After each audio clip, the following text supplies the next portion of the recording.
Saudara-saudara, kita akan mulai dari pasal keempat ayat ke-25 dari Efesus. Surat kiriman Paulus kepada orang Kristen di Efesus, pasal yang keempat. Kita akan membaca bersama-sama dari ayat yang ke-25. Saya membaca dulu 23, 24, lalu semua membaca ayat 25, 26. Supaya kamu dibaharui di dalam roh dan pikiran, dan mengenakan manusia baru yang telah diciptakan menurut kehendak Allah di dalam kebenaran dan kekudusan yang sesungguhnya. 25, 26. Karena itu buanglah dusta dan berkatalah benar seorang kepada yang lain, karena kita adalah sama anggota. Apabila kamu menjadi marah, janganlah kamu berbuat dosa. Janganlah matahari terbenam sebelum pada amarahmu, dan janganlah beri kesempatan kepada iblis. Saudara-saudara, saya membaca ulang ayat ke-25. Karena itu buanglah dusta dan berkatalah benar seorang kepada yang lain, karena kita adalah sesama anggota. Mari kita berdoa sekali lagi. Bapa di dalam surga, kami berterima kasih pada pagi ini sekali lagi Tuhan membangunkan kami dan Tuhan menarik kami dengan cinta kasih surgawi yang dinyatakan melalui Golgota, melalui kuasa kebangkitan, membawa kami kembali berkumpul di sini. Kami berterima kasih karena firman Tuhan adalah pelita di dalam perjalanan hidup kami. Firman Tuhan adalah terang untuk membawa langkah-langkah kami. Kami berterima kasih pula karena barang siapa yang percaya dan mengikuti Yesus Kristus, dia tidak akan berjalan di dalam kegelapan, melainkan memperoleh terang hidup yang dari kekekalan. Kami berdoa kiranya pada pagi ini juga firman-Mu bercahaya, mencerahkan hati kami masing-masing, membuka pikiran kami masing-masing, dan merubah hidup dan kelakuan kami masing-masing. Dalam nama Yesus Kristus, kami serahkan semua ini ke dalam tangan Allah Bapa. Amin. Saudara-saudara sekalian, kita telah membicarakan tentang menanggalkan manusia yang lama, lalu memakai manusia yang baru. Tetapi bukan pakaian, karena pakaian mulai daripada leher dan berhenti pada kaki. Di atas masih ada kepala, masih ada tangan, masih ada kaki. Saudara-saudara, justru hidup tidak bisa lepas daripada pikiran, melihat, dengar, pembicaraan, kerja, dan kelakuan. Itu sebab Paulus tidak katakan tanggalkan pakaian yang lama lalu pakai pakaian baru, tetapi dia mengatakan tinggalkan manusia yang lama dan pakailah dengan manusia yang baru.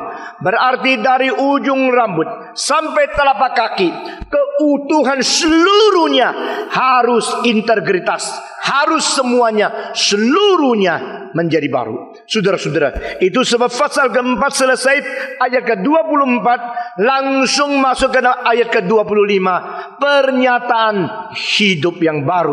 Saudara-saudara sekalian, kita harus mempunyai pengertian, kesadaran, karena memang manusia dicipta menurut peta dan teladan Allah. Di dalam terjemahan Indonesia, di dalam pasal 4:24 ini dipakai dicipta menurut kehendak Allah. Sebenarnya aslinya bukan kehendak. Aslinya adalah peta Allah, the image of God, imago Deo. Kita mempunyai sesuatu rupa Allah, kita mempunyai sesuatu peta Tuhan Allah. Itu sebab manusia harus dan seharusnya mirip dan serupa dengan penciptanya. Saudara-saudara, di dalam ayat ke-24 kita melihat tiga hal yang dinonjolkan, yaitu kesungguhan yang menjadi dasar daripada kebenaran dan kesucian. Apa artinya ini? Berarti pikiran kita harus benar, kelakuan kita harus benar, dan keadilan kita harus benar.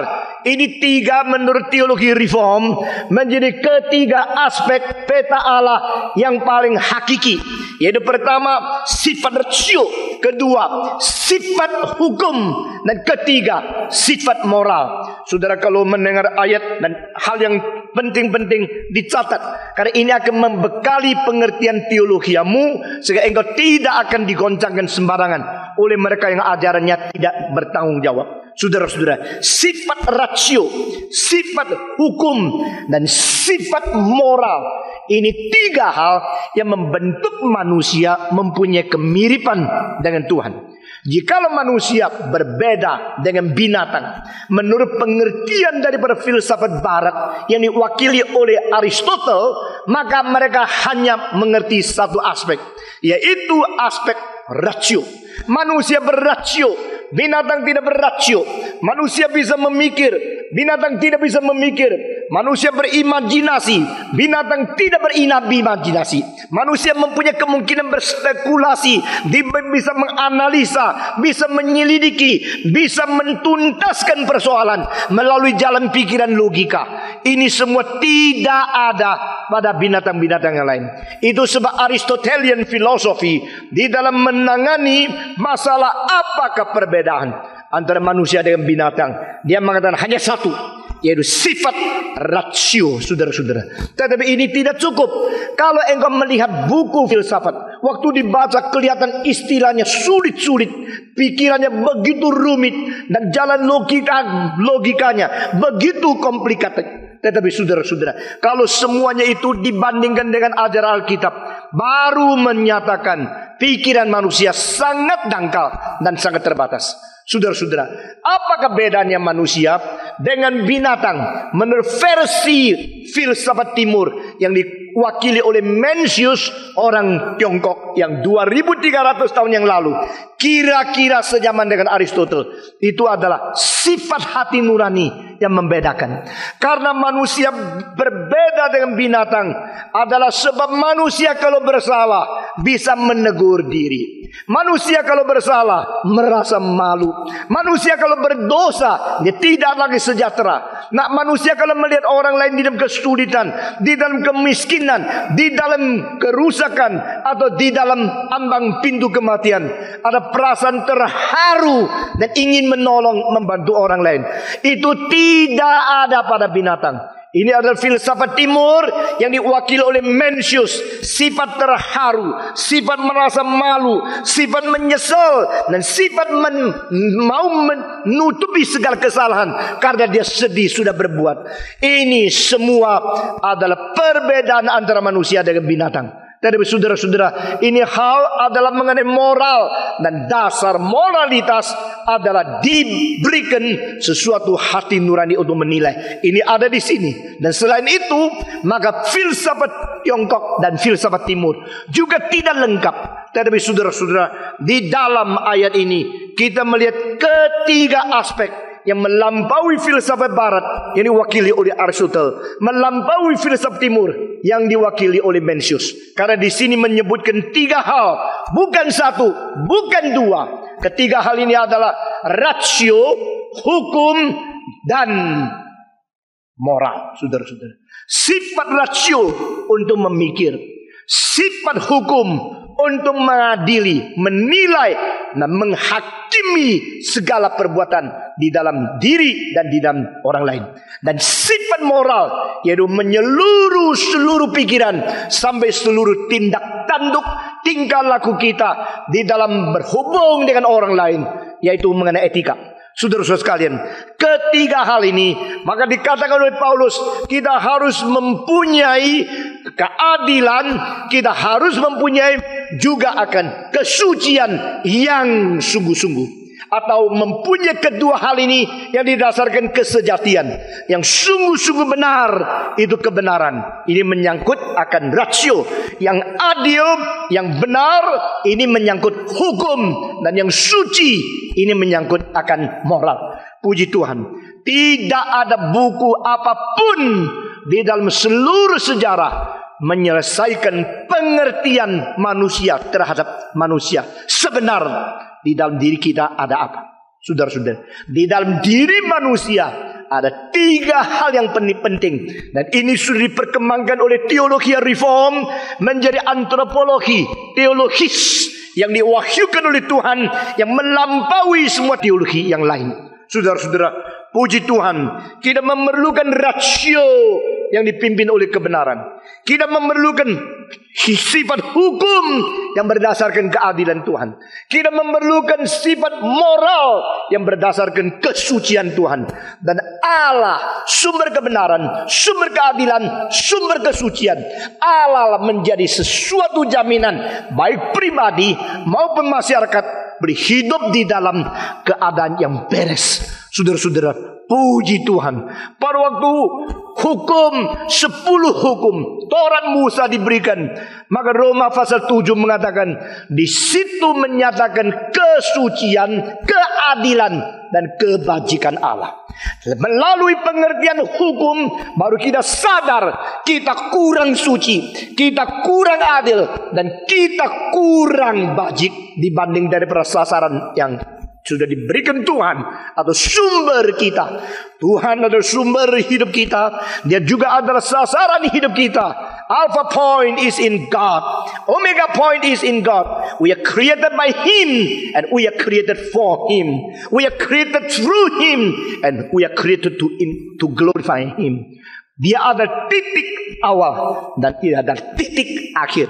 Dia adalah memberikan potensi kepada kita. Dan dia adalah menaruh maksud dan telos, yaitu tujuan terakhir bagi hidup kita. Saudara-saudara, dengan semua pengertian seperti ini, maka hidup baru mulai berdasarkan hal ini. Saudara-saudara, hidup baru mulai dari peranakan pula, sehingga menjadi manusia yang sudah memiliki Roh Kudus. Hidup baru mulai daripada ciptaan baru melalui pekerjaan Kristus yang mati dan bangkit bagi kita dan dikerjakan oleh Roh Kudus, sehingga di dalam fase pertama ayat 13-14 kita sudah mentafsirkan dan sudah mengerti, barang siapa yang percaya kepada Yesus Kristus maka telah diberikan Roh Kudus menjadi meterai di dalam hidupnya. Dan dia dimeteraikan dengan Roh Kudus sampai hari penebusan, yaitu pada waktu Yesus Kristus datang kembali. Mari kita kembali membaca Efesus pasal 1 ayat ke-13 dan 14. Kita membaca bersama-sama. Efesus pasal 1 ayat ke-13 dan ayat yang ke-14. Setelah mendapatkan pria membaca 13 dan wanita membaca ayat ke-14. Pria membaca bersama-sama 13. 1, 2, 3. Di dalam Dia kamu juga, karena kamu telah mendengar firman kebenarannya, yaitu Injil keselamatan. Di dalam Dia kamu juga, ketika kamu percaya, dimeteraikan dengan Roh Kudus yang dijanjikan itu.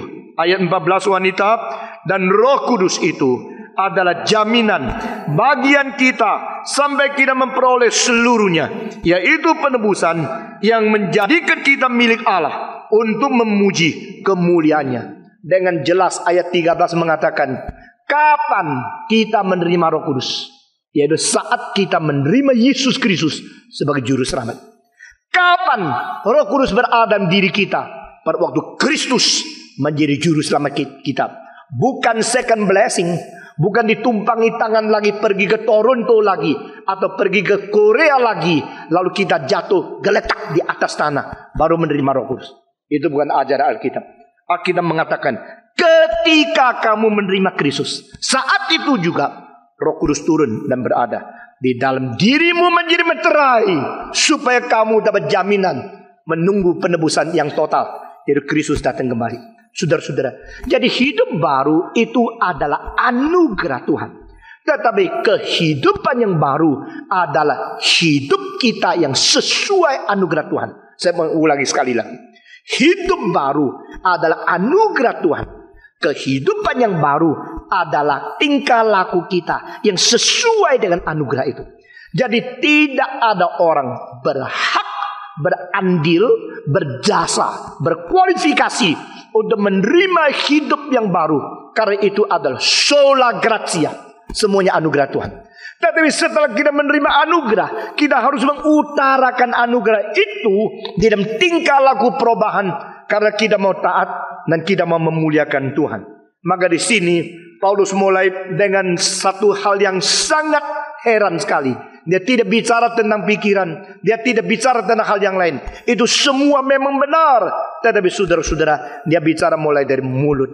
Nah saudara-saudara, biarlah minggu pertama di dalam tahun ini kita sekali lagi menyelidiki dan introspeksi mulut kita. Saudara-saudara, bagaimana menyatakan hidup yang baru? Di sini dikatakan, karena itu buanglah dusta dan berkatalah benar seorang kepada yang lain. Karena kita adalah sesama anggota. Yang dikatakan di sini anggota bukan anggota gereja, bukan anggota yang disebut sebagai membership. Di sini dikatakan adalah anggota tubuh yang tidak bisa lepas satu dengan lain. Saudara-saudara, tangan kanan tidak bisa hidup sendiri, tangan kiri tidak bisa hidup sendiri. Tangan kanan, tangan kiri adalah sama-sama menjadi anggota di dalam satu tubuh. Nah demikian kita di dalam Kristus adalah demikian. Engkau orang di dalam Kristus, saya orang di dalam Kristus. Kita sama-sama menjadi anggota di dalam tubuh Kristus, yaitu gereja yang kudus dan am. Maka kita jangan saling membohongi satu dengan lain. Kita tidak boleh satu dengan lain saling mendustai. Kita harus berbicara dengan yang benar karena kita sesama anggota. Nah saudara-saudara, mengatakan tentang pembicaraan yang benar, apakah berarti kita tidak berhak untuk menyimpan semacam rahasia? Atau kita harus paparkan segala sesuatu kepada orang lain? Maka di dalam hal ini ada filsafat yang sesuai dengan kebenaran Tuhan yang boleh kita mengerti.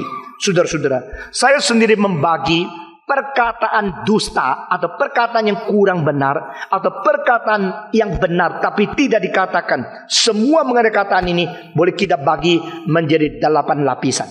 Saudara-saudara, jadi waktu kita ngomong atau tidak, ngomong itu betul atau tidak, perlu atau tidak, boleh atau tidak, salah atau tidak, dusta atau tidak. Di dalam pembicaraan itu ada 8 lapisan. Lapisan pertama yaitu kadang-kadang karena kita takut sehingga kita tidak berani mengaku. Ini adalah semacam dusta yang agak ringan sedikit. Nah saudara-saudara, anak kecil biasanya berdusta mulai daripada terlalu takut orang tua yang menghukum dia. Nah, yang menjadikan anak dusta itu adalah orang tua yang pengajarannya, keadilannya sudah melebihi batas. Nah, di sini saya minta saudara perhatikan. Jikalau anak ditanya, kamu yang pecahkan piringnya, bukan saya. Dia langsung bilang bukan saya. Jangan cepat dimarahi menganggap dia dusta. Karena apa? Karena dia kalimat bukan saya, itu arti sesungguhnya adalah tidak boleh lagi menghukum saya. Saya takut. Itu arti sesungguhnya. Jadi dusta semacam demikian, sama dusta di dalam hukum ke-9 itu lain sekali. Nah saudara-saudara, dusta di dalam karena ketakutan justru selalu timbul karena yang mendidik menjalankan kekerasan yang lewat batas. Semua orang guru maunya muridnya tenang, diam, baik. Tapi semua guru waktu dia masih kecil tidak bisa diam, tidak baik dan selalu nakal. Tetapi dia mau orang lain taat sama dia karena saya raja, lu mesti dengar gua. Dulu kamu jadi murid, kenapa kamu tidak rasa gurumu itu raja? Dan ini ketidakadilan yang dipaksakan kepada murid-murid sehingga murid tidak cinta sama dia. Mereka takut kepada dia. Di dalam pendidikan ada takut tidak cinta, itu pendidikan sudah gagal. Di dalam pendidikan ada cinta tidak takut, itu juga gagal. Pada saat keakraban orang sudah menuju kepada keberanian dan kurang ajar, harus berhenti akrab. Saudara-saudara, ini semua ada dalilnya. Sehingga manusia dan manusia menjaga hubungan tidak terlalu dekat, juga tidak terlalu jauh. Itu di dalam filsafat Aristotle disebut jalan tengah. Di dalam filsafat Confucius disebut hubungan antara gentleman, tawarnya seperti air, maka bisa tahan lama. Yang terlalu akrab sampai manisnya seperti semacam minuman yang manis sekali, itu selalu cepat rusak karena sudah terlalu akrab. Jadi manusia dan manusia kalau kurang dalil untuk mengatur, itu menjadi rusak hubungannya. Demikian suami istri, demikian papa anak, demikian kawan dan kawan, demikian guru dan murid. Jika guru terlalu menyayangi anak muridnya, tetapi tidak berani menegur, akhirnya pendidikan rusak. Jika guru terlalu keras tapi tidak pernah menyayangi, pendidikannya juga rusak. Nah, keadaan kekerasan yang melewati batas, itulah penyebab anak kecil belajar bohong, karena dia takut. Nah, saudara-saudara, waktu anak kecil mulai bohong sama kita, jangan marah sama dia, marah kepada dirimu sendiri, karena engkau tidak memberikan kepercayaan. Dia tidak mau bilang, tidak mau katakan yang benar kepada kamu. Ini harus orang tua belajar. Saudara-saudara, banyak bohong dari anak kecil bukan karena diajar engkau harus bohong, hanya karena terlalu dikerasi sehingga dia takut, dan dia sudah mendapatkan side effect, yaitu efek sampingan dari pendidik yang tidak beres. Kita harus bertobat dulu, saudara-saudara. Ini pertama. Kedua macam adalah kalimat bohong yang jauh lebih baik dari semua, yang bermotivasi menolong orang lain. Nah, saudara-saudara, jikalau ada orang yang tidak salah tapi dikejar oleh pembunuh masuk ke rumahmu, lalu engkau tidak bisa memberikan dia kepada musuh. Waktu ditanya, di mana orang itu? Engkau bilang, saya tidak tahu. Waktu engkau mengatakan saya tidak tahu, itu sedang mengatakan sesuatu yang bohong. Itu memang bohong. Tidak bisa kita mengatakan itu bukan bohong, karena engkau sudah tahu.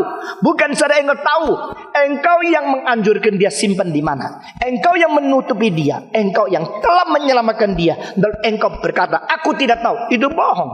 Keakal keadaan demikian. Apakah bohong ini sama dengan bohong yang lain? Ini tetap harus dibedakan daripada bohong yang dikatakan di dalam hukum ke-9. Saudara-saudara, Tuhan Allah sangat mengasihani manusia. Maka pada waktu dia memberikan hukum ke-9, dia mengatakan jangan berdusta untuk merugikan atau mencelakakan orang lain. Jadi di situ dusta yang menolong orang lain dan dusta yang mencelakakan orang lain itu harus dipisahkan. Lalu engkau mengatakan kalau demikian pasti pentong, apakah engkau berarti kita boleh dusta kalau kita menolong orang lain? Saya tidak katakan boleh tidak. Saya katakan saat itu tidak bisa tidak. Karena kelemahan manusia terlalu terbatas. Sehingga kita pada waktu itu tidak bisa ada cara lain kecuali mengatakan saya tidak tahu. Waktu engkau saya tidak tahu, engkau tahu. Bukan saya tahu, juga tahu engkau sedang bohong. Tapi selain itu engkau mau ngomong apa?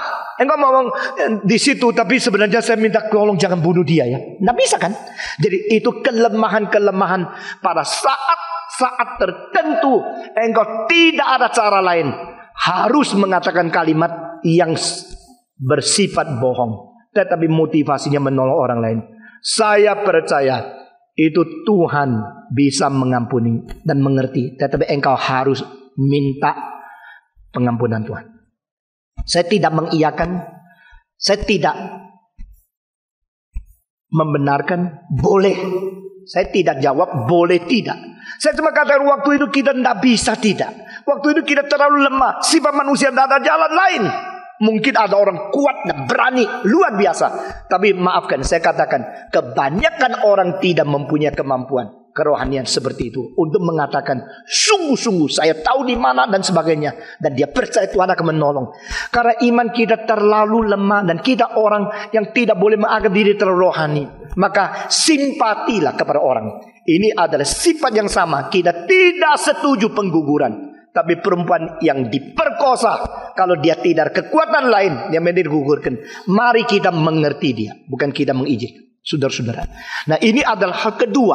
Bohong lapisan yang kedua. Ketiga, bohong yang bersifat mempertahankan rahasia pribadi. Saudara-saudara, kalau seorang ditanya umur berapa? Oh, saya 34. Itu laki-laki tidak apa-apa. Kalau perempuan dia mengatakan tidak usah tanya, ya sudah diam. Karena apa? Dia tidak mau membocorkan usianya berapa. Wah, ini bohong, ini tidak mau kasih orang tahu. Ini tidak mau jujur. Itu tidak ada hak engkau menghakimi dia tidak jujur. Karena itu merupakan sesuatu privasi atau sebuah hak pribadi untuk menyimpan sebagian rahasia. Saudara-saudara, Tuhan Allah sendiri berhak menyimpan rahasia dia yang tidak beritahu kepada manusia. Itu sebab yang diwahyukan kepada kita itu kebenaran yang kita mungkin tahu, yang tidak mewahyukan kepada kita, itu adalah hal yang kita tak bisa tahu. Itu sebab kita hanya taat dan menyelidiki, mempelajari dan mengerti hal-hal yang diwahyukan oleh Tuhan saja. Bedanya adalah kalau manusia tidak mewahyukan sesuatu kepada orang lain, berarti ada sesuatu yang dia simpan karena dia rasa tidak baik untuk orang lain. Tetapi bagi Tuhan Allah bukan demikian. Tidak ada hal yang tidak baik yang terjadi di diri Allah. Tetapi waktu dia tidak mewahyukan, anak kita dia kasihan kepada kita, dan dia mengetahui kita tak bisa mengerti sedalam itu. Di dalam Tuhan tidak ada titik atau tidak ada unsur kejahatan dan ketidakbaikan. Ini adalah perbedaan. Nah, saudara-saudara, kadang-kadang orang tanya, engkau bilang no comment. Aku tidak mau beritahu kepadamu. Itu boleh. Kalau komen, engkau komen dengan keadaan yang berbeda. Ini di dalam lapisan yang keempat, yaitu lapisan yang hanya memilih hal-hal yang positif dan tidak banyak bicara tentang hal-hal yang negatif. Menurut engkau, pendapatmu bagaimana terhadap orang ini? Pendapatmu bagaimana terhadap orang itu? Engkau mengetahui banyak kelemahan dia, tetapi engkau mengatakan, saya kira dia ada baiknya di dalam hal ini dan itu. Itu cukup. Itu berarti engkau tidak mau secara seluruhnya mengutarakan pengertian engkau tentang orang itu kepada orang lain. Tetapi engkau memilih aspek yang tidak menyandung, aspek yang tidak menjadi batu sandungan. Itu bagus. Ini adalah hak kebebasanmu dan bijaksana. Di hal demikian kita tidak bisa katakan ini orang tidak jujur, karena dia tidak katakan semua kepada saya. Tidak perlu, saudara-saudara. Tidak perlu kita katakan semua. Kalau yang dikatakan itu tidak bersifat konstruktif, lebih baik tidak katakan semua. Jadi inilah sesuatu kebebasan kita di dalam menilai orang lain. Tidak perlu semua kita harus nilai. Nah, saudara-saudara, saya tidak berarti kalau kita harus menjadi orang yang licik, orang yang licin, tidak. Tapi kita harus menjadi orang yang berbijaksana. Saudara-saudara, bedanya lincah, cerdas, bijaksana, dan licin, licik, tidak jujur adalah di dalam kecerdasan dan di dalam keadaan yang berbijaksana tidak menggabungkan dosa di dalamnya. Tapi dia licik, di dalam licin, di dalam tidak jujur yang sudah menggabungkan dosa di dalamnya. Itu bukan sifat kita. Ini adalah aspek yang ketiga. Aspek yang hanya memperhatikan baiknya, tetapi tidak banyak menonjolkan jeleknya. Ini aspek yang ketiga. Aspek yang keempat, yaitu kita menikmati secara kolektif di dalam objektif, tetapi tidak secara subjektif pribadi kita menerjunkan pengertian kita. Saudara-saudara, misalnya kalau sekarang saya bertemu dengan seseorang, lalu ditanya bagaimana orang itu, suruh kita menilai. Lalu kita menilai, boleh kita menilai secara pribadi, saya tidak senang sama sekali. Tetapi saudara-saudara, boleh kita mengatakan dia mempunyai kebajikan seperti ini. Engkau mengerti secara penilaian lebih objektif, bukan subjektif. Di dalam hal ini saya kutip orang kebudayaan dari orang Yahudi. Orang Yahudi mengatakan segala bohong tidak boleh, kecuali dua boleh. Waktu saya baca sampai situ saya tertarik sekali. Loh, kok ada dua yang boleh ya? Pertama, kalau orang masak setengah mati, undang kamu makan, sesuai tanya, enak tak? Kau jawab, asin sekali, saya mau muntah begitu. Orang sudah masak sepanjang hari, setengah mati, keringetan, aduh sampai capek sekali. Untuk engkau sudah begitu tanya, enak tak? Orang Yahudi mengatakan, engkau harus bilang enak. Tidak apa-apa bohong. Karena dia sudah kerja setengah mati. Ya, ini bohong pertama yang diperbolehkan. Kataannya ya. Ini Yahudi bukan Alkitab ya. Saudara-saudara, saya cuma kutip orang Yahudi. Jangan kau campur baur ya. Kedua, kalau orang sudah menikah lalu tanya, nyonya saya cantik enggak? Engkau harus bilang cantik. Ya. Ditanya, kenapa? Sudah masa setengah mati, maka harus bilang enak. Kalau sudah nikah, harus bilang cantik. Karena apa? Sudah tidak boleh dikembalikan ke mertuanya. Jawabnya.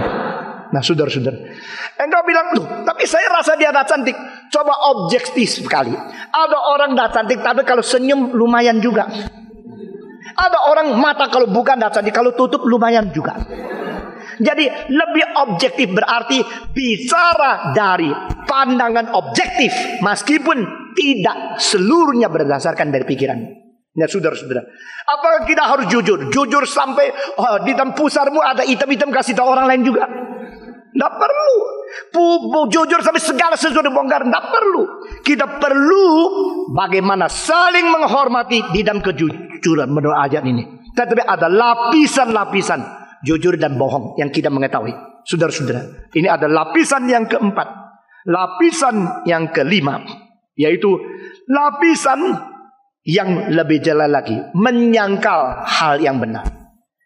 Menyangkal hal yang benar atau mengatakan yang tidak benar, itu ada lapisan yang lebih jelek lagi. Dan saudara-saudara, hal-hal yang boleh ditoleransi seperti tadi kita katakan itu satu persatu. Sampai di sini kita sudah tidak boleh berbagian di dalamnya. Jikalau memang iya, katakan iya. Kalau tidak, katakan tidak. Di sini kita menjadi orang yang menerima tantangan, bukan yang berkata bohong atau jujur. Kita mengatakan iya atau kita mengatakan tidak, itu di dalam keadaan inisiatif kita, itu kita berhak. Tapi kalau waktu ditanya, betulkah begini-begini, lalu engkau menyangkal, itu saudara-saudara, sekali lagi ada hubungan dengan yang tanya. Kalau bersifat lebih jahat daripada yang ditanya, kadang-kadang engkau tidak mau mengatakan seluruhnya. Engkau berhak di dalam menyimpan sebagian rahasia. Engkau berhak di dalam menolong orang di dalam bahaya dan sebagainya. Tetapi sebenarnya kalau engkau menyangkal kebenaran dengan sesungguhnya engkau tidak mau kerjasama dengan kebenaran, nah itu tidak baik. Ini adalah yang kelima.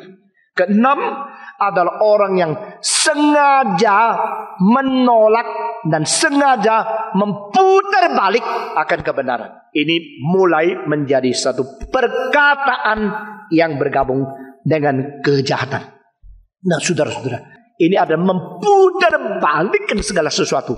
Itu hanya karena keuntungan pribadi atau merugikan orang lain secara sengaja. Ini tidak beres. Ini yang ditolak oleh Alkitab, saudara-saudara. Dan lapisan yang ketujuh, yaitu sengaja merugikan orang lain. Maka sengaja mencelakakan orang lain dengan rencana terlebih dahulu, sehingga membuat teori-teori dan membuat kalimat-kalimat yang memberontak dan melawan akan kebenaran. Nah saudara-saudara, ini ada pembohongan yang lebih keras, lebih sulit lagi. Dan ini yang dicantumkan di dalam hukum ke-9 dari 10 hukum. Jangan dan tidak boleh engkau berkata dusta untuk mencelakakan orang lain. Nah saudara-saudara, makin banyak kita hidup berpengalaman, makin kita mengetahui orang yang tidak takut kepada Tuhan. Saya tidak peduli dia Kristen atau dia tidak Kristen. Kalau dia tidak takut kepada Tuhan dan dia orang egois yang hanya mementingkan sendiri, orang itu makin berani mengatakan kata-kata yang dibikin-bikin demi merugikan dan mencelakakan orang lain. Ini dilarang keras oleh Alkitab. Ini melanggar hukum, saudara-saudara. Ini versi yang ke-7. Dan ke-8 macam adalah yang sengaja memberontak kepada kebenaran dan sengaja mengajar hal yang sesat. Sudah tahu itu tidak baik, sudah tahu itu merusak orang lain, tapi tetap mengajar dan memberitakan, menyebarkan segala sesuatu yang berontak dengan kebenaran. Saudara-saudara, di dalam Roma pasal 1 ayat terakhir mencatat satu kalimat. Mereka sendiri tahu tidak benar. Bukan saja mereka melakukan, mereka lebih inginkan orang lain juga melakukan apa yang mereka sendiri tahu itu tidak benar. Jadi ini menjadi motivasi yang rusak luar biasa. Sendiri sudah kadung, jeremus di dalam dosa. Sendiri sudah berjalan di dalam kegelapan. Lalu mereka mengajar orang lain, membawa orang lain menuju kepada kerusakan-kerusakan. Saudara-saudara sekalian, tidak peduli apa untungnya, engkau harus menolak kalimat-kalimat bohong yang keadaan demikian. Saudara-saudara, orang yang jual ganja, orang yang jual marihuana, orang yang menjual segala macam ekstasi dan sebagainya, mereka tahu itu merusak. Mereka tahu itu tidak boleh. Lalu mereka menjalankan. Mereka menginginkan anak muda, orang lain juga rusak. Saudara-saudara, hanya karena mereka kepepet keuangan. Mereka mau uang. Mereka mau cari untung lebih banyak. Ini adalah hal yang berdosa besar sekali. Saudara-saudara sekalian, mari kita di hadapan Tuhan minta kepada Tuhan. Tuhan, ajarkan aku. Hindarkan aku daripada berbicara yang tidak sesuai dengan kebenaran. Tuhan, di dalam keadaan kepepet, di dalam kebebasan hak asasi pribadi, dan di dalam mau menolong orang lain, hindarkan juga aku. Supaya kalau boleh, saya tidak banyak bicara, dan boleh tidak berbicara sesuatu yang berlawan dengan kebenaran. Tetapi kalau di dalam kelemahan dan di dalam motivasi yang baik, kita harus atau tidak terlepas daripada kemungkinan menghindarkan diri berkata sesuatu. Saudara-saudara, langsung sadar, langsung berlutut, langsung minta pengampunan dari Tuhan. Karena Tuhan mau kita menjadi orang Kristen yang bertanggung jawab. Pertama, di dalam bibir mulut. Saudara-saudara, di dalam Fables of Aesop, seorang paling sangat cerdas dan IQ tinggi dan orang yang penting sekali, tapi kedudukannya rendah sekali. Ini Aesop adalah seorang budak di dalam zaman Greka. Saudara-saudara, dia budak dari seorang kaya. Orang kayanya mempunyai uang banyak, mempunyai harta, mempunyai usaha yang besar. Tetapi si budak ini mempunyai otak yang jauh lebih pintar dari siapapun pada zamannya. Dia namanya Aesop. Pada satu hari, tuan rumah mengatakan, saya mau undang tamu makan di rumah. Engkau pergi beli apa saja yang paling baik di dunia untuk dimasak, lalu kasih mereka makan. Lalu dia ambil uang, dia pergi pasar, beli, sesudah beli pulang dia masak. Di luar dugaan. Pertama yang dikeluarkan lidah sapi, kedua lidah babi, ketiga lidah rusa, keempat semua lidah. Jadi hari ini makannya ke semua lidah toh ya. Ini lidah melulu apa maksudnya? Wah, si tuan rumah ini tidak enak. Ini jadi tamu saya makan lidah. Dari permulaan sampai akhir semua lidah. Ya ada yang pedas, ada yang tidak, ada yang merah, ada yang kuah, ada yang goreng. Pokoknya lidah semua. Setelah semua pergi, dia tanya Aesop, apa-apaan lu? Kenapa lu masanya melulu lidah hari ini? Ah, Tuhan jangan marah. Saya tahu lidah barang yang terbaik dunia. Puji-pujian lidah. Perkataan dorongan lidah. Saling mencintai pakai lidah. Mendidik anak pakai lidah. Raja memberikan perintah pakai lidah. Orang muda itu berpacaran pakai lidah. Lidah mereka itu mengatakan kalimat-kalimat mencetus hati yang penuh dengan cinta, pendidikan, kebenaran. Diturunkan generasi ke generasi hanya karena lidah. Itu sebab pada waktu Tuhan suruh saya beli barang yang terbaik di dunia, saya beli semua lidah. Kalau begini boleh juga nanti saya kasih tahu penjelasan ini kepada tamu-tamu supaya mereka ada kira rumahku sebenarnya makan lidah.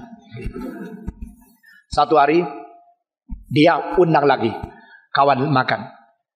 Pokoknya masa yang enak, tetapi barang yang terjelek di dunia kau beli. Saudara-saudara, dia pergi pasar, pulang beli lagi, semua lidah lagi. Waktu dia masak lidah, tuan rumah bilang, apa-apaan? Yang paling baik lidah, yang paling jelek itu lidah. Setamu pergi ditanya lagi, kenapa lidah paling? Yang bikin hancur rumah tangga, lidah. Yang bikin marah-marah, lidah. Yang bikin dunia ini tidak ada damai, kacau balau, tidak ada satu kerukunan, lidah. Peperangan dari lidah, semua dari lidah. Betul juga, akhirnya ditulis, barang terbaik lidah, terjahat juga lidah. Saudara-saudara, peribahasa Tionghoa mengatakan I yen simpang, I yen pai guo. Ayo ikut 1, 2, 3. I yen simpang, I yen pai guo. One sentence, you can rise up the revival of the nation, and by only one sentence, you can destroy the whole country. Saudara-saudara, I yen simpang, I yen pai guo. Kalimat dan lidah itu penting sekali. Di sini Paulus berkata, menjadi orang baru, menjadi manusia yang baru, menjadi makhluk yang baru. Mulai dari apa? Di sini dikatakan, biar satu dengan lain berkata, dengan perkataan yang benar. Jangan menipu antara kamu dengan orang lain, karena kita semua adalah sesama anggota. Saudara-saudara, saya adalah anggota tubuh, engkau adalah anggota tubuh. Biar kita mengatakan dengan yang benar. Saudara-saudara, kalau engkau tidak mau ngomong, ada hak pada hal-hal yang tertentu. Tapi kalau ngomonglah dengan tidak mendustai dan tidak menipu orang lain. Saudara-saudara, ini adalah ayat yang ke-25. Lalu disambung dengan ayat yang ke-26. Di sini Paulus mengatakan, apabila kamu menjadi marah, janganlah kamu buat dosa. Janganlah matahari terbenam sebelum pada marahmu, dan janganlah beri kesempatan kepada iblis. Saudara-saudara, kalimat pertama itu marah jangan berdosa. Semua 1, 2, 3. Marah jangan berdosa. Itu mengutip satu pepatah orang Ibrani yang sudah ada. Berarti lebih jelas lagi. Marah sih boleh, dosa tidak boleh. Marah sih wajar, tetapi dosa tidak wajar dicampurkan ke dalam marahnya. Di sini berarti Alkitab tidak pernah mengatakan tidak boleh marah. Nah, saudara-saudara, itu ajaran setan. Orang kalau tidak boleh marah, maka dia akan kompromi dengan segala macam dosa, dan setan akan memakai perdamaian palsu untuk merusak seluruh gereja. Tidak ada Alkitab mengatakan tidak boleh marah. Tidak ada. Allah Bapa marah, Allah Anak marah, Allah Roh Kudus sedih lebih daripada marah. Saudara-saudara sekalian, Allah Tritunggal adalah Allah yang adil. Allah Tritunggal adalah Allah yang betul-betul keras dan tidak berkompromi dengan dosa. Itu sebab kemarahan itu salah satu sifat Tuhan Allah. Tetapi Tuhan Allah yang marah adalah Tuhan Allah yang tidak berdosa. Itu sebab ayat ini penting sekali. Karena ayat ini jelas mengatakan, kalau marah jangan berdosa. Selain engkau berkata-kata jujur, kalau perlu marah jangan berdosa. Nah, saudara-saudara, kadang-kadang perkataan jujur hanya muncul pada waktu kita marah. Sebelum marah kita tidak pernah jujur mutlak. Saudara-saudara, itu sebab kalau waktu marah jangan sesungguhnya tak bilang iya. Biasanya tidak sungguh toh. Kalau sudah marah, sudah belak-belakan. Sekarang ngomong benar saja. Nah, biasanya apa? Biasanya kurang benar toh. Kalau sudah marah baru benar toh. Sudah tafa pici sudah. Lausat yang haula. Pingsang pu lausat. Saudara-saudara, waktu marah itu muncul, itu satu kesempatan kebenaran itu dinonjolkan. Jadi kadang-kadang kemarahan itu penting dan perlu, tetapi kemarahan jangan digabungkan dengan dosa. Ini ajaran yang penting sekali. Allah kita Allah yang marah. Allah kita adalah Allah yang marah sampai air bab menudungi seluruh tempat orang tinggal, dan manusia zaman Nuh semua dibasmikan, dimusnahkan. Allah kita adalah Allah yang marah, dan dia sediakan neraka untuk membinasakan mereka yang berbuat jahat untuk selama-lamanya. Saudara-saudara, Allah kita adalah yang marah, sehingga pada waktu hari kiamat dia mengadili seluruh dunia. Jenderal, konglomerat, semua orang kaya, raja, militer, dan orang-orang yang berkuasa perkasa, semua tidak tahan berdiri di hadapan dia. Sehingga mereka berteriak, gunung jatuhlah padaku, hai batu timpalah kepadaku, karena aku takut melihat kemarahan domba yang tersembelih. Pada waktu Yesus datang pertama kali di dunia, dia tidak marah. Dia bukan datang memarahi orang berdosa, bukan datang menghakimi orang berdosa. Ada manusia datang bukan menghakimi, tetapi untuk menyelamatkan. Tetapi pada waktu Yesus datang kedua kalinya, dia bukan menyelamatkan, dia memarahi dan dia menghakimi. Jadi kemarahan itu adalah salah satu aspek dari sifat Tuhan Allah. Dia patut, dia wajar, dia berhak, dia memang menyatakan dia adalah Allah yang berani marah. Tetapi Mazmur 103 mencatat satu ayat, dia tidak sembarangan gampang marah. Jadi Allah itu Allah yang marah, tapi dia adalah Allah yang tahan kemarahannya sampai pada saat perlu baru dia marah. Dan Alkitab mengatakan lagi dengan dua ayat, 2 kali mengatakan, waktu dia marah, menyatakan keadilannya. Waktu dia menegur, membuktikan dia adil. Nah, ini 2 ayat bagi saya sangat penting. Karena Allah di dalam kemarahannya menyatakan keadilannya. Allah di dalam ketegurannya menyatakan akan kesucian dan wibawanya. Puji Tuhan. Allah kita adalah Allah yang tidak boleh dipermainkan. Allah yang tidak menerima nyogok. Allah yang tidak bisa disuap. Allah yang tidak peduli engkau berapa kaya, berapa kuasa, berapa tinggi pangkat, berapa banyak jasa menurut pandangan manusia. Allah tidak peduli. Kalau engkau seorang pangkat, tapi engkau bersalah, Allah marah. Engkau seorang kaya, engkau berdosa, Allah marah. Karena Allah kita tidak bisa dibeli dengan uang. Allah kita tidak bisa disuap dengan andil-andil manusia. Allah kita tidak bisa dirayu dengan segala harta dunia. Karena dia memiliki seluruh alam semesta. Puji Tuhan. Itulah sebabnya Allah kalau marah, kemarahannya sesuai dengan keadilan, wibawa, kedaulatan, dan kesuciannya. Keempat hal ini bersatu menjadi bungkusan untuk kebenaran kemarahan Tuhan Allah. Allah tidak mungkin marah salah. Allah tidak mungkin marah salah tingkat, salah sifat, salah waktu, atau salah objek. Tak mungkin. Kalau Allah marah, lebih baik engkau tenang diam. Bukan berontak, tapi pikir kenapa dia marah. Kalau Allah marah, marah itu akan mengkoreksi, membawa dunia kembali kepada dia. Puji Tuhan. Allah tidak pernah mengajar marah itu dosa. Tapi Allah mengajar marah jangan berdosa. Boleh marah, tapi jangan berdosa. Anak kecil dari kecil tak pernah dimarahi. Berbuat apapun kurang ajar tak pernah dimarahi. Mau jadi apa? Murid yang tidak mau menjalankan tugas, yang malas bekerja, tak pernah dimarahi. Mau jadi apa? Saudara-saudara, kemarahan itu justru penting. Dan karena kita tidak mengerti kapan boleh marah, kapan tidak boleh marah, kapan marah besar, kapan marah kecil, kapan harus tegas, kapan tidak boleh terlalu keras. Justru karena kita tidak mengerti taraf waktu, botonya, dan haknya marah. Itu sebab anak kita dididik tidak beres. Saudara-saudara, pada waktu Bapak Octavianus 70 tahun hari ulang tahun, saya mengatakan dengan kalimat pertama, profesi yang paling saya hina di dunia, salah satu adalah profesi pendeta. Dan kalau tanya kepada saya, profesi yang kamu paling hormat di dunia, saya menjawab salah satu yang paling tinggi juga adalah pendeta. Kenapa? Karena pendeta bisa menjadi orang yang paling baik, takut Tuhan, dan betul-betul menyatakan kebenaran. Pendeta juga mungkin menjadi orang yang paling kompromi dan tidak lagi menjalankan kebenaran. Banyak anak-anak pendeta, banyak anak-anak majelis pembohong, banyak anak-anak tua-tua pencuri dan pendusta. Saudara-saudara, kenapa? Karena ini anak pendeta tidak boleh diganggu. Anak pendeta jangan marah, ini papai pendeta. Tidak.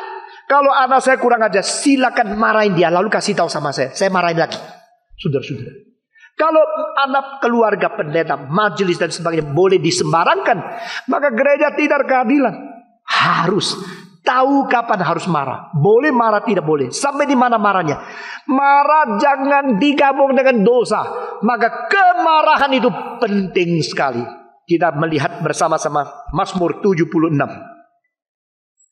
Mazmur 76. Sesungguhnya panas hati manusia akan menjadi syukur bagimu, dan sisa panas hati itu akan kau perikat pinggangkan. Semua membaca 1, 2, 3. Sesungguhnya panas hati manusia akan menjadi syukur bagimu, dan sisa panas hati itu akan kau perikat pinggangkan. Saudara-saudara, terjemahan ini di dalam bahasa Mandarin terjemahnya jadi begini. Dengar baik-baik.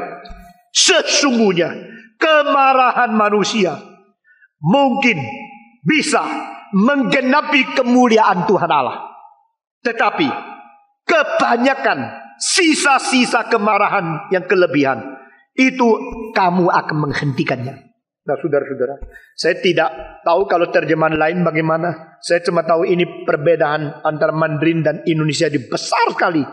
The wrath of man, kemarahan manusia akan menggenapi kemuliaan Tuhan Allah. saudara-saudara. Karena ada semacam kemarahan yang berani, yang dinyatakan pada waktu perlu sekali. Di situ Tuhan mengulurkan tangan untuk merubah dunia. Saudara-saudara, kalau tidak ada orang berani marah kepada yang di atas tidak adil, mereka akan sewenang-wenang. Jadi kadang-kadang Tuhan memperbolehkan kemarahan yang suci dan betul itu terjadi untuk merombak bahkan seluruh sistem politik dan sosial. Itu kemarahan-kemarahan yang tercetus di dalam revolusi-revolusi yang benar, yang baik, yang diizinkan oleh Tuhan, justru menjadi obat bangsa. Saudara-saudara, saya sangat kagum dengan kalimat daripada Gus Dur yang mengatakan, saya bukan ingin menjadi presiden bangsa Indonesia.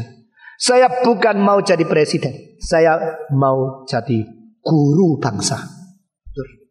Di dalam hatinya banyak penilaian. Di dalam kalimatnya banyak hal dia mengkritik. Ini tidak benar, itu tidak benar. Menurut saya begini-begini. Waktu dia mengatakan itu semacam kemarahan yang ditahan. Semacam ketidakpuasan yang ada batas nafsunya. Saudara-saudara, sebenarnya dia boleh marah luar biasa, tapi dia tetap sabar. Tetap sabar. Saudara, kemarahan-kemarahan yang suci itu sangat berharga. Di dalam menegakkan hukum, di dalam menegakkan hubungan masyarakat, di dalam menegakkan pendidikan yang benar, di dalam membentuk karakter pribadi. Kemarahan yang suci, kemarahan yang adil, itu sangat penting dan sangat perlu. Di sini katakan kemarahan manusia akan menggenapi kemuliaan Tuhan Allah. Dan kemarahan yang kelebihan, kebanyakan, itu akan dihentikan oleh Tuhan. Nah saudara-saudara, pada waktu manusia sudah berani marah kelebihan, dia sudah berperan seperti Tuhan Allah. Allah mengatakan, nyala engkau, dia akan hentikan. Tetapi di dalam batas kemarahan yang benar itu justru disetujui dan diberkati oleh Tuhan. Marah suci, marah benar. Saudara-saudara, ada perang benar, ada perang tidak benar. Ada marah benar, ada marah tidak benar. Ada gerakan sosial revolusi yang benar, ada gerakan revolusi yang tidak benar. Yang benar itu ada kemarahan, yang ada keadilan, ada kesucian yang tanpa egois. Itu benar. Tetapi kemarahan dan tindakan kekerasan yang tidak benar karena egois, merugikan orang lain dan tidak keadilan dan tidak kesucian di dalam. Saudara-saudara, kita harus membedakan. Karena ini penting sekali. Sehingga kita hidup di dunia bukan menjadi boneka yang ikut-ikut. Bukan menjadi robot yang disetir-setir. Bukan menjadi seorang budak yang iya menjadi yes man. Kita mempunyai pendirian. Tahu when to say no, when to say good, when to say I reject. Saudara-saudara, apalagi mau menjadi saksi Tuhan, menjadi orang-orang yang mewakili Tuhan. Saudara-saudara, kita harus mempunyai bijaksana, tapi kita harus mempunyai keadilan. Kalau perlu bicara no, harus bicara no. Waktu bilang yes, harus bicara yes, karena kita tetap ada pendirian sebagai orang Kristen.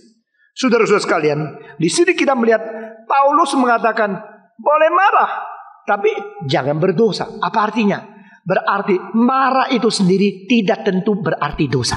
Dan dosa tidak boleh dicampurkan ke dalam kemarahan. Kalau demikian, saya sudah jelaskan marah yang berdasarkan keadilan, kesucian, kehendak Tuhan dan tidak egois. Itu marah yang tidak berdosa. Marah yang egois, marah yang merugikan orang lain, marah yang tidak ada kesucian dan keadilan, itu malah berdosa. Marah jangan berdosa berarti apa? Pada waktu nafsu itu sudah meluap, jangan disusul dengan tindakan yang di luar kewajaran. Saudara-saudara, kalau sudah marah tidak bisa tahan, pukul anak dakar-karuan. Nah itu namanya marah disusul dengan dosa. Marah itu marah, dosa itu dosa. Sudah marah ambil pistol, dorong, matiin orang lain, itu berdosa. Sudah marah keluarkan golok, itu berdosa. Marah jangan berdosa.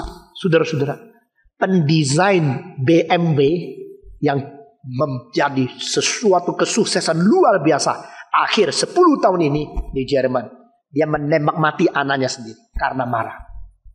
Orang Jerman tidak tahu bagaimana harus menangani kasus ini, karena orang ini terlalu besar sumbangsinya, memasukkan devisa yang banyak, menjadikan BMW salah satu mobil yang terbaik setelah tahun 90-an, lebih-lebih lagi. Pada waktu Mercedes-Benz pada beberapa tahun sama sekali rugi. Itu BMW terus untung uang dan mendapat devisa banyak untuk Jerman. Itu pertama kali dalam sejarah Benz tidak melaporkan dan tidak mengumumkan laba atau ruginya mereka, karena memang rugi. Dan itu BMW mempunyai desainer yang luar biasa hebatnya. Tetapi anaknya cuma satu, taunya berjudi, taunya cuma berzina, taunya main perempuan, taunya bikin night club, taunya buang-buang uang saja mungkin. Sudah selesai pulang, Pak uang. Satu hari papa lagi kerja berat, dia datang minta uang, mabuk-mabuk, marah seperti orang gila. Papanya marah luar biasa, tidak bisa tahan, keluar ke pil, langsung jatuh dan dia mati. Anak tunggal. Saudara-saudara. Lalu ini pembunuh ayah sendiri, diselidiki, lalu diperiksa, ditanya menurut segala hukum. Akhirnya mereka sulit menangani hal ini dan memberikan hukuman jauh lebih ringan daripada hukuman pembunuhan lain, karena dia mempunyai anak terlalu kurang ajar dan dia mempunyai alasan kemarahan yang sangat logis. Namun dia tidak bisa menjadi anak muda lagi, tidak bisa lagi menghamilkan istrinya lagi, tidak bisa mempunyai anak lagi, karena dosa menyusul kemarahan. Maka dia harus menjadi orang tua yang tidak ada anak sampai mati. Saudara, marah, jangan berdosa. Ingat kalimat firman Tuhan ini bukan untuk perlombaan saya lebih banyak baca, engkau kurang baca. Firman Tuhan ini bukan untuk mengisi kredit, saya sudah belajar berapa banyak, sudah lulus teologi. Firman Tuhan adalah menjadi pusaka hidup kita jalankan. Saudara, alangkah indahnya. Marah, jangan berdosa. Semua marah, jangan berdosa. Ini pertama. Kedua, marah jangan ditahan sampai matahari terbenam. Berarti marah di dalam 12 jam harus diselesaikan. Ya.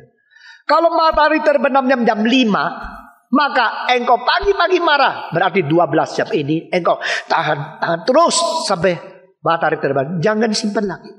Kemarahan kalau disimpan, kasih buka pintu, silakan masuk tidur di dalam. Ini kamar utama untuk Mr. Marah. Saudara-saudara, marah sudah masuk kamar tidur, dia menjadi, besoknya bangun menjadi yang lain. Loh, kemarin masuk kamar atas nama marah, besok keluar kamar atas nama benci. Tahu nggak? Marah menjadi benci. Kalau menjadi benci, benci menjadi pembunuhan. Itu karena apa?